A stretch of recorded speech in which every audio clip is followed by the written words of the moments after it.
जय जिजाऊ जय शिवराय मित्रांनो, आज 12 जानेवारी माँसाहेब जिजाऊ यांची जयंती. खऱ्या अर्थानं मी पाहतो की शेतकरी म्हणून जेव्हा मी माँसाहेब जिजाऊंकडे पाहायला लागतो त्यावेळेला मला लक्षात येतं की शेतकऱ्यांसाठी माँसाहेब जिजाऊंनी काय केलं. तर काय केलं ऐका. त्या काळामध्ये छत्रपती शिवाजी महाराजांच्या वेळेस ज्यावेळी शेतकरी आत्महत्या करायला लागले त्यावेळी महाराष्ट्रातली पहिली सहकारी संस्था उभा करणाऱ्या माँसाहेब जिजाऊ होत्या आणि त्या सहकारी संस्थेचं नाव होतं स्वराज्य आणि त्या संस्थेच्या संस्थापिका होत्या माँसाहेब जिजाऊ. म्हणजे त्या काळामध्ये 400-450 वर्षापूर्वी माँसाहेब जिजाऊंना कळलं होतं की देशातला जर शेतकरी जगला तर देश टिकेल. पण आज विज्ञान युगामध्ये राहताना 21व्या शतकात आम्ही जगताना आजही शेतकरी प्रगतीच्या पथावरच आहे. आजही शेतकऱ्याची प्रगती झाली नाही. आजही शेतकऱ्याच्या आत्महत्या थांबलेल्या नाहीत.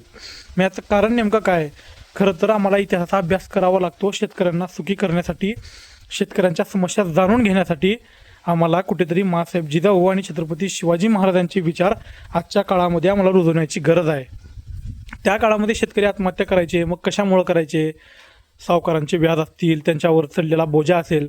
मग या सगळ्या गोष्टीपासून शेतकऱ्याला दूर करण्यासाठी सहकारी संस्था उभारली आणि त्या सहकारी संस्थेच्या मार्फत शेतकऱ्यांना खतं दिली जायची, बियाणे दिली जायची, बैलजोड्या दिल्या जायच्या, शेतीसाठी लागणारी सगळी अवजारं दिली जायची आणि सगळं शेतीचं काम झाल्यानंतर ते बिनव्याजी त्यांच्याकडून परत घेतली जायची.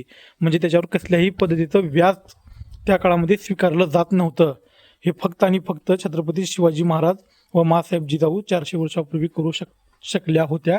आजच्या काळामध्ये ते शक्य नाही. कारण की आजचा आम्ही पाहतो आज छत्रपती शिवाजी महाराज, छत्रपती संभाजी महाराज, माँसाहेब जिजाऊ यांचं नाव फक्त राजकारणापुरतं घेतलं जातं.